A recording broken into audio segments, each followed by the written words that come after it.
Bienvenidos a un nuevo Mates con Historia. Espero que estén muy bien. Un placer estar nuevamente con ustedes. Retomamos la historia de la Iglesia Católica y hoy nos vamos a referir, lo vamos a hacer en dos videos, a la figura de Carlomagno.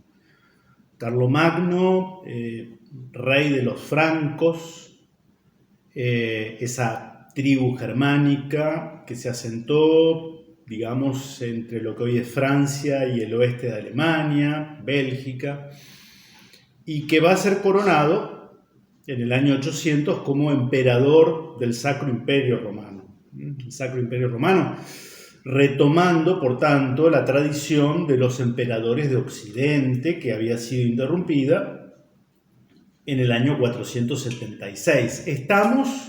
Ya lo hemos estado viendo, los comienzos de la Edad Media, este periodo tan particular, tan largo, 1000 años, tan complejo, sobre el cual hay tanto prejuicio y, me animo a decir, también tanto desconocimiento por parte incluso de los propios católicos, ¿no?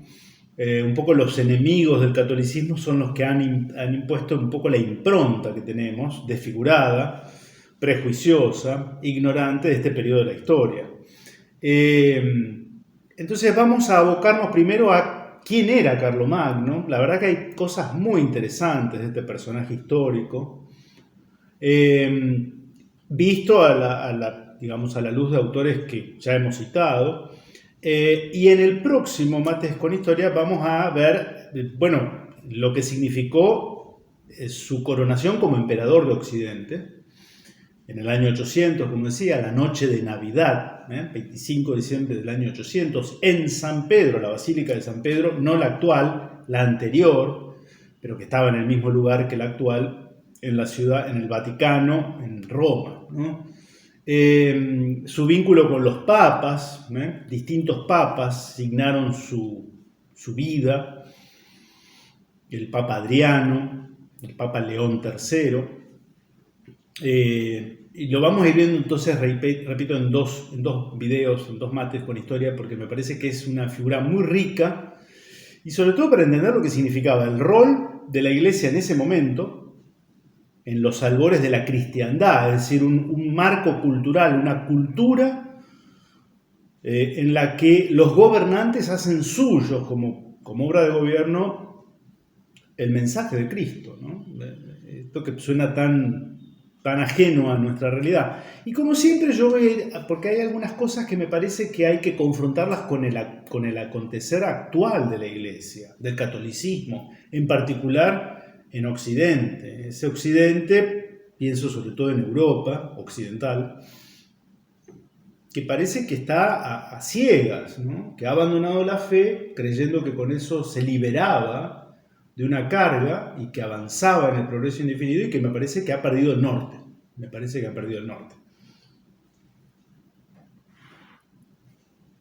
He vuelto a las remeras, miren qué linda remera.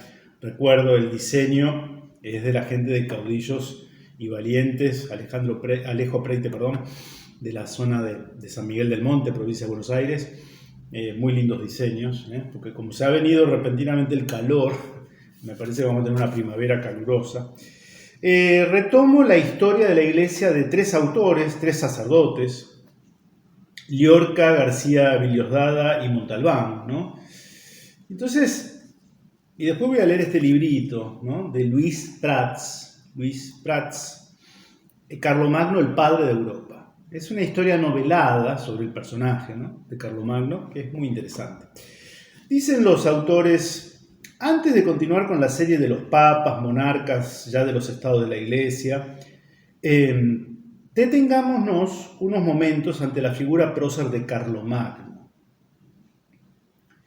que se yergue majestuosa en los arranques de la Edad Media, determinando y caracterizando en parte este periodo histórico. Cuando subió al trono, la civilización cristiana occidental se hallaba en grave peligro. Esta es una interesante aproximación. Nosotros pensamos siempre, o tendemos a pensar, que la Iglesia se encuentra en la actual coyuntura en una situación de crisis, lo cual creo que es así, ya llegaremos, ¿no? Pero bueno, y que está rodeada de peligros. Bueno, En el siglo VIII esto no era mucho mejor. Fíjense la descripción somera que hacen estos autores, ¿no? Las piraterías de los normandos, los vikingos, ¿no? Por las costas occidentales, las incursiones de los sajones, ya vamos a volver sobre este pueblo tan particular, una tribu germánica, los sajones, la actual Sajonia, recuerda ese nombre, ¿no? De lo que sería, procedente de lo que sería el este de Alemania, ¿no? El este de Alemania, los sajones. Ya vamos a volver sobre ellos. Las amenazas de los eslavos y mongoles, las conquistas de los sarracenos en España, Sicilia, etc., hacían que toda la cristiandad se estremeciese en la incertidumbre y el temor. Bajo otro aspecto, la inmoralidad reinante. Son tres autores sacerdotes, repito, Llorca, García Villordada y Montalbán, que han escrito su obra hace ya muchos años. Creo que yo les sugiero, ¿no? Si quieren profundizar en la historia de la Iglesia, realmente son muy serios, muy documentados, muy criteriosos. Ayudan a entender. Y dicen, por tanto, bajo otro aspecto, la inmoralidad reinante, la crueldad y la rapiña, la barbarie y la incultura llegaban a extremos casi increíbles. Los mismos clérigos habían descendido alarmantemente de nivel. Tan solo los monjes conservaban la cultura antigua y fomentaban el cultivo del agro. Nos hemos referido a lo que significaron los monasterios, las abadías, en esa serie de 3 mates con historia dedicados a la opción benedictina, el libro de Rod Dreher, ¿no? Por lo demás, bien puede decirse que tan incultos se hallaban los campos como las inteligencias. Carlomagno, hombre de su tiempo, guerrero, no devastado lo suficientemente por una instrucción tardía, quiere decir que él va a ser analfabeto hasta de grande va a aprender a leer y escribir, ya vamos a volver sobre ese aspecto, ¿no? Pero de fe profunda y de excepcionales cualidades de gobernante y político, fue un don de Dios a Europa y a la cristiandad. Él debía atender a la defensa militar del pueblo cristiano con sus brillantes campañas sobre los sajones y ávaros en Alemania, y a la reforma moral y espiritual con su apoyo al pontificado, con sus leyes, sus escuelas. Esto lo vamos a ver en el próximo Mates con Historia. La escuela palatina, me adelanto, la escuela palatina donde él va a construir su palacio en la ciudad hoy de Aquisgrán, ¿no? Aquisgrán, una ciudad en el oeste de Alemania, muy cerquita de la frontera con Bélgica. Aachen en alemán, Aquisgrán en castellano. Vamos a tratar de poner imágenes de lo que podría ser la reconstrucción del Palacio Palatino, al lado del cual fundó su escuela, la Escuela Palatina, y de lo que se conserva hoy solamente es la Capilla Palatina, que va a mandar construir Carlomagno una vez habiendo sido ya coronado como emperador, ¿no?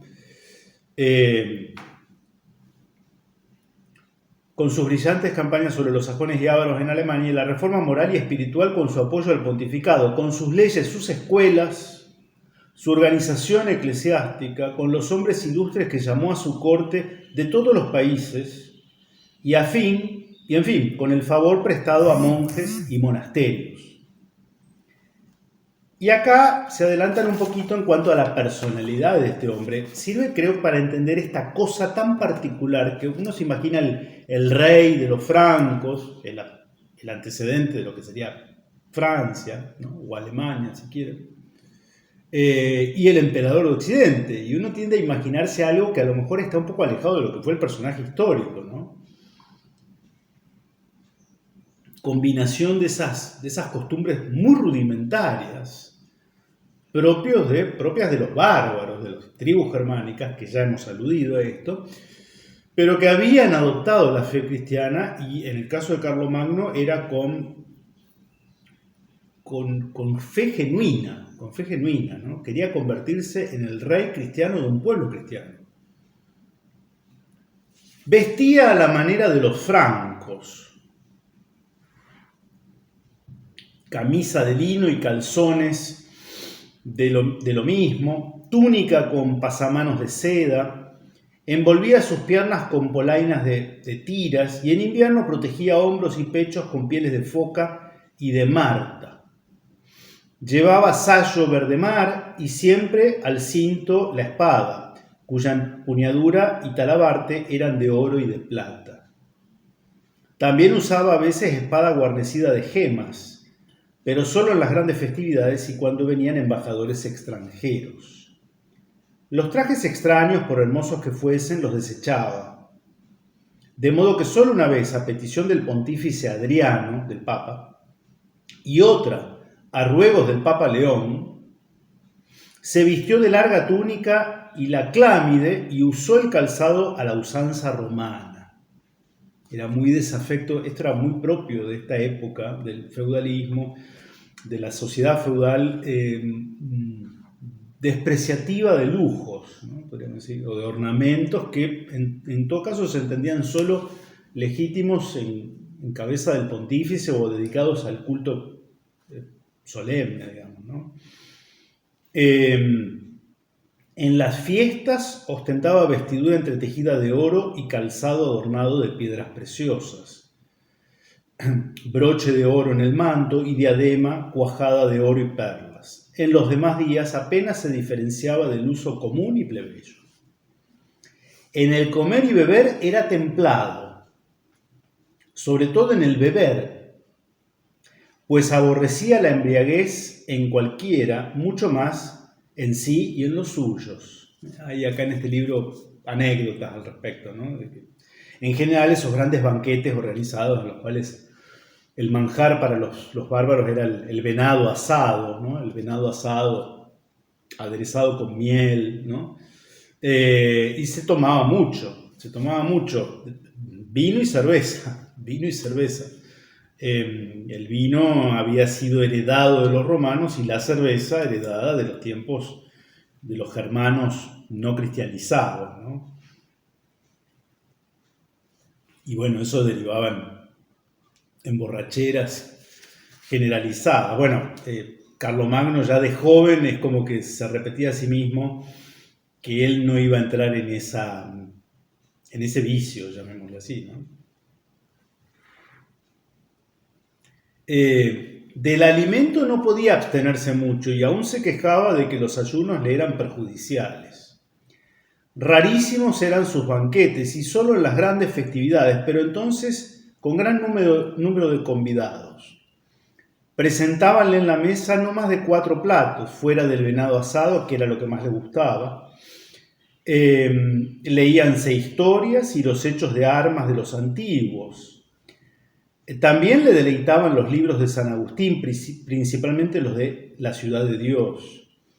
En el vino y en toda bebida era tan parco que de ordinario no bebía más de 3 veces durante la comida. En el verano, después de comer, tomaba alguna fruta con un trago y echaba una siesta de 2 o 3 horas. Se dormía una siesta de 2 o 3 horas. Esto parece desmentir esta idea de que los pueblos de la Europa del Norte nunca fueron afectos a la siesta. En el verano al menos parece que sí, ¿no? En el verano parece que, al menos que sí. Interrumpía el sueño nocturno despertándose 4 o 5 veces y hasta se levantaba. Recibía a sus amigos mientras se calzaba y vestía. Y también, si se le decía que había un litigio pendiente, hacía entrar a los litigantes dictaminando allí como si estuviera sentado en el tribunal. Nada había en él de sombría majestad ni de imponente reserva. Su grandeza tenía algo de patriarcal y primitivo. Era muy comunicativo y hablador en el trato, aunque de fuertes pasiones nunca quiso derramar sangre cristiana sin verdadera necesidad. Lloraba como un niño en la muerte de un amigo. Era generoso y limosnero. Atendía personalmente a los pobres. Cuidaba de los peregrinos. Fíjense, ¿no? Qué ideal de vida, ¿no? Cómo habían hecho carne las bienaventuranzas del Evangelio.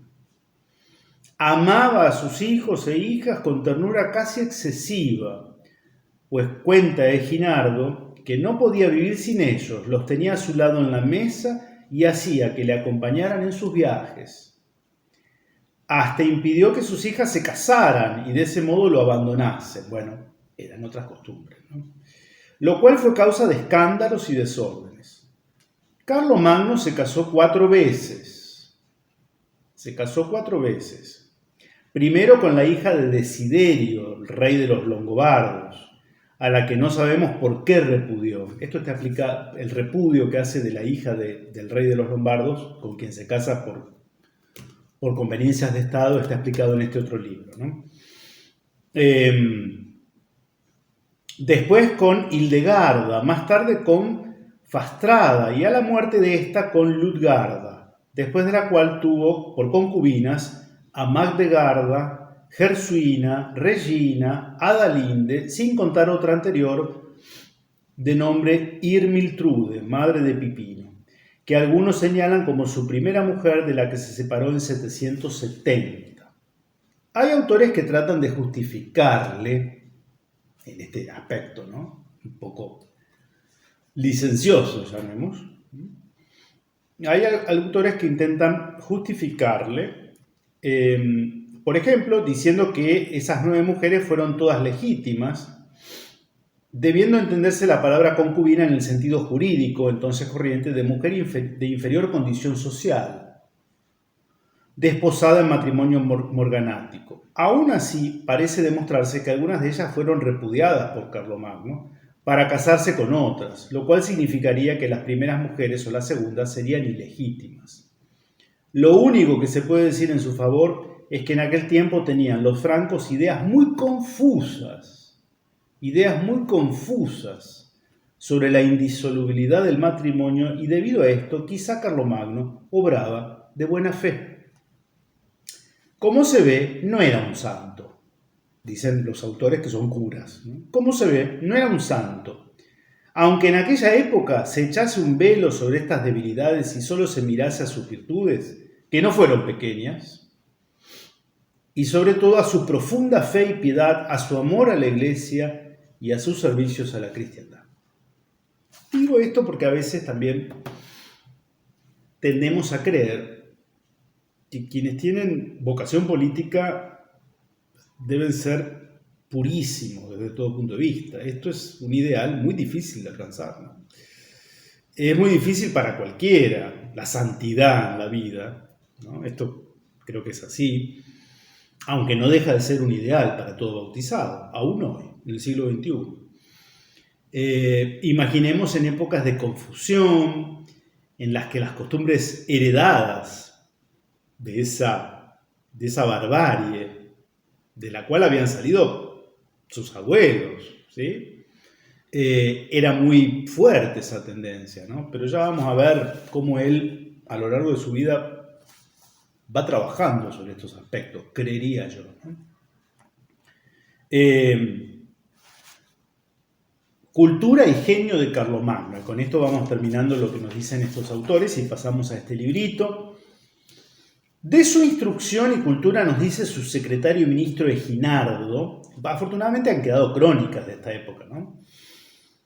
Que la recibió después de subir al trono. O sea, cuando él sube al trono, él era analfabeto. No sabía leer y escribir. Recitaba de memoria, por eso le gustaba mientras comía escuchar, que le leyeran. Era una práctica bastante habitual. Podríamos decir hoy, si me permiten esta comparación, alguien que es analfabeto, no sabe leer y escribir, pero que ve películas. Entonces, capta un mensaje. O sea, ser analfabeto no era estar totalmente impedido, ¿no? Pero, bueno, es una limitación. Y cita a digamos, secretario: tenía una elocuencia copiosa y exuberante, expresando con suma facilidad todo lo que quería. No contento con su lengua, se afanó también por aprender lenguas extrañas. Aprendió el latín con tanta perfección que lo hablaba como el idioma nativo. El griego lo entendía mejor que lo hablaba. Quiso aprender a escribir y por eso cuando viajaba mucho. La corte, dicho sea de paso, la corte de los francos, Carlomagno era hijo de Pipino el Breve, dicho sea de paso, ¿no? Pipino el Breve había sido quien, siendo mayordomo, secretario privado, podríamos decir, de los reyes de la dinastía de los Merovingios, la anterior dinastía. Con Pipino el Breve se inicia la dinastía de los Carolingios, ¿no? Produce un golpe de estado, se queda con el trono, depone a Childerico, que era el último rey de los Merovingios. La corte era itinerante, no estaba asentada en un solo lugar. Por eso esto de los viajes era bastante habitual. Quiso aprender a escribir y para eso cuando viajaba llevaba consigo tablas y códices a fin de ejercitarse en los ratos libres dibujando letras. Pero como empezó tarde, no aprovechó mucho. Aprender a escribir, no aprovechó mucho. En algún otro lado dicen que era como que tenía una escritura como la de quien aprende de grande a escribir, que si uno observa con detenimiento, yo me acuerdo de mi abuela materna se escolarizó de grande, y yo teniendo 10 años veía que su escritura, la escritura de mi abuela, era como la de un chico de 6, ¿no? Una escritura muy particular. Pero fíjense, eso habla también de alguien con ánimo de superación, ¿no? Frecuentaba la iglesia por la mañana y por la tarde, en los maitines de medianoche y en la misa, en cuanto se lo permitía la salud, y cuidaba con suma diligencia que todos los oficios se hiciesen con la mayor decencia. El monje de San Gal, tan rico en anécdotas, habla de los maestros que tuvo y de cuánto estimaba a los clérigos ilustrados. Ojalá tuviera yo, exclamó en una ocasión, 12 clérigos tan doctos y sabios como San Jerónimo y Agustín. De su insaciable curiosidad por saberlo todo dan buen testimonio las cartas que dirigió a Alcuino con preguntas sobre las artes liberales e interpretación de textos bíblicos. Sin ser un sabio, llegó a poseer más conocimientos que la mayoría de los reyes de la Edad Media. A pesar de todo, era una naturaleza bárbara, un hombre de la selva, recién pulido por el cristianismo, el cual no llegó a quitarle todas sus asperezas. Lo característico de su genio es la multiplicidad de sus facultades, todas en grado más que ordinario. Gran conquistador y guerrero, hasta 53 expediciones militares llevó a cabo en sus 46 años de reinado. Fue, más que nada, sabio gobernante y legislador, como lo prueban sus capitulares. Dicho sea de paso, esta gente se pasaba la vida a caballo. Qué lejos de nuestra comodidad de teclado, ¿no? También hay que entender eso, ¿no? Se pasaban la vida a caballo, en guerra, de guerra en guerra. El prestigio que rodeaba su figura no podía ser mayor, aún antes de alcanzar la corona imperial. Heredero del más poderoso reino cristiano, protector del vicario de Cristo, como él se llamaba ya en 769.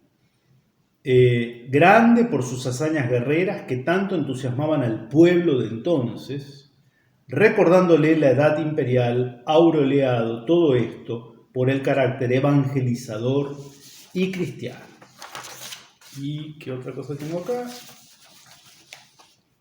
Bueno, de acá ya habla sobre la parte en su vínculo con los papas, que lo vamos a ver el próximo Mates con Historia. Y voy a este librito que les decía es una historia novelada, que tiene incluso ilustraciones. Fíjense lo que yo les decía.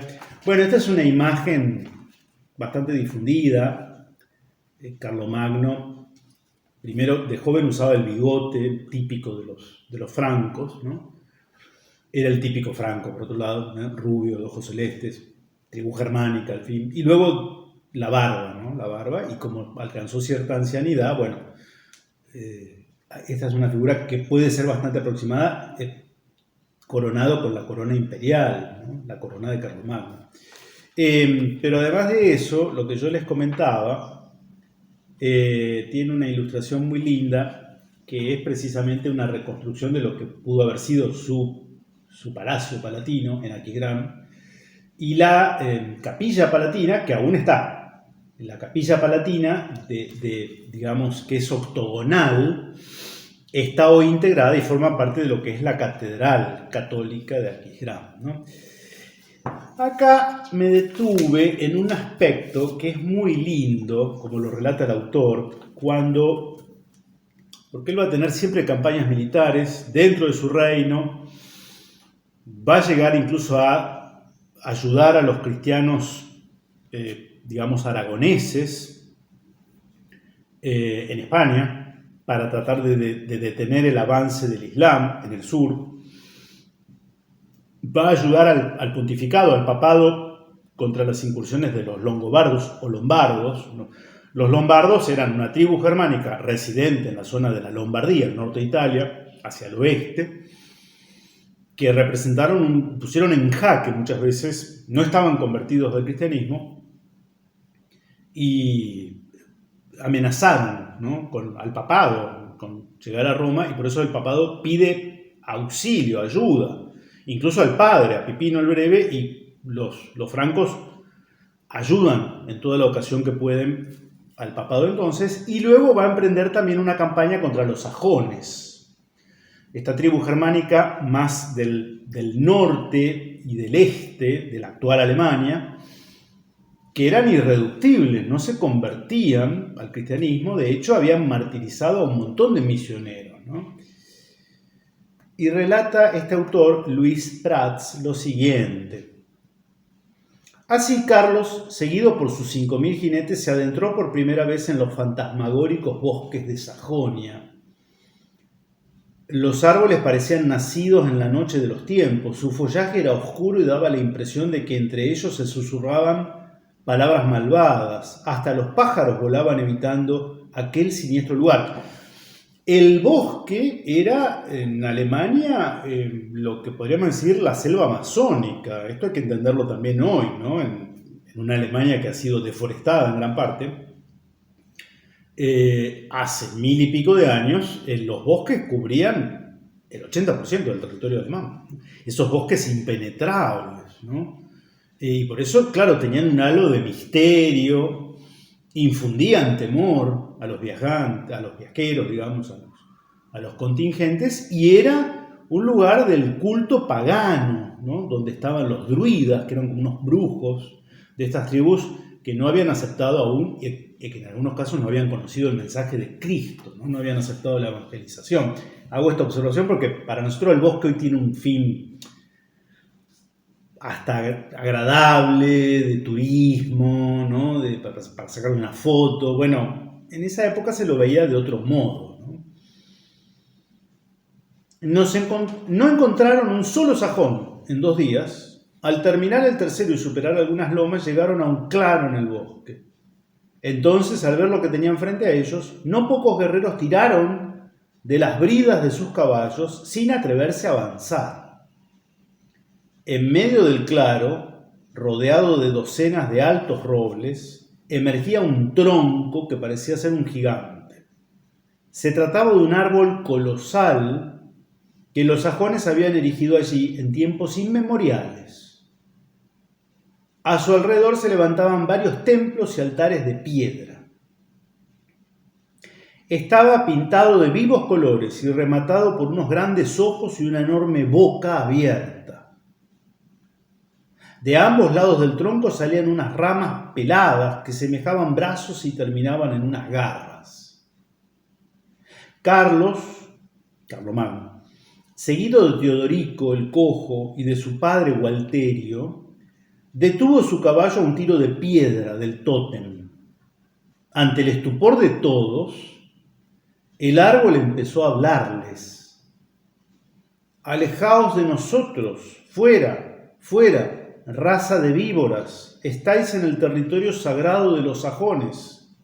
Abandonad Sajonia, si no queréis regresar a vuestra patria ciegos y con la barriga llena de gusanos. Carlos se dio cuenta de que el tótem al que adoraban los sajones no era más que un árbol seco en cuya parte posterior se abría un hueco. Pensó que por allí debía de introducirse alguien que daba instrucciones a los sajones, a la vez que los asustaba como si fuera la deidad que habitaba en el tronco. No hay nada que temer, gritó a sus caballeros. Es solo un hombre. Talad el tronco. Saquead los templos e incendiad el bosque sagrado. Parece que la fe y el catolicismo de Carlomagno no era compatible con lo que por ahí algunos hoy sugieren, esto de que todas las religiones conducen a Dios, ¿no? Se ve que Carlomagno, bautizado católico en aquellas épocas, tenía bien en claro que no era así, ¿no? Y que lo idolátrico del culto pagano no conduce a Dios, sino que conduce a otro personaje. Esto los coto yo. Al instante, Teodorico el Cojo y otros guerreros sacaron sus hachas y avanzaron hacia el tronco.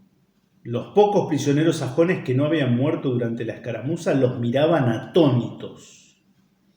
Cientos de soldados hicieron una señal contra el mal de ojo en cuanto el tronco recibió el primer hachazo, y otros cientos más empezaron a mirar al cielo temiendo que se derrumbara sobre sus cabezas. Es muy bien descrito por este autor lo que debe haber sido un episodio de este modo. El episodio es conocido, esto fue así. Si fue así, de este modo, bueno, con estas proclamas, quizá no es una versión libre de este autor, pero nos introduce muy bien en lo que esa gente entendía, ¿no? O cómo entendía estas cuestiones, de modo tan rudimentario. ¡Ay, ay!, se oyó una voz que procedía del interior del tronco. ¡Deteneos, salvajes! Al instante un hombrecillo escuálido y de larga barba blanca salió corriendo del interior del ídolo y se perdió entre los árboles del bosque. No le disparéis, ordenó el rey a los arqueros que le apuntaban. Es inofensivo. Los guerreros siguieron dando hachazos mientras el rey asistía a la breve ceremonia con ojos alegres. Al terminar, el tronco cayó sonoramente al suelo. Habían destruido el más sagrado de los símbolos sajones. Al instante, joyas y miles de monedas de oro y plata rodaron por el suelo. Carlos repartió el tesoro entre los hombres y se quedó un tazón como regalo para Hildegarda, su mujer de entonces. La caída del ídolo Irminsul, así se lo denominaba este árbol, ¿no? La caída del ídolo Irminsul fue un golpe para la mayoría de los sajones que aceptaron las condiciones de paz que les ofreció Carlos. Sin embargo, tal y como había temido al repudiar a su mujer Desideria, tras la ocupación de Sajonia, tuvo que iniciar una campaña contra los longobardos en Italia. En fin, y continúa. Me parecía llamativa la descripción de un hecho que posiblemente haya ocurrido de ese modo, y si no ocurrió de ese modo, ocurrió de un modo muy similar, ¿no? La evangelización de las tribus germánicas, llevándoles el mensaje del Dios del perdón,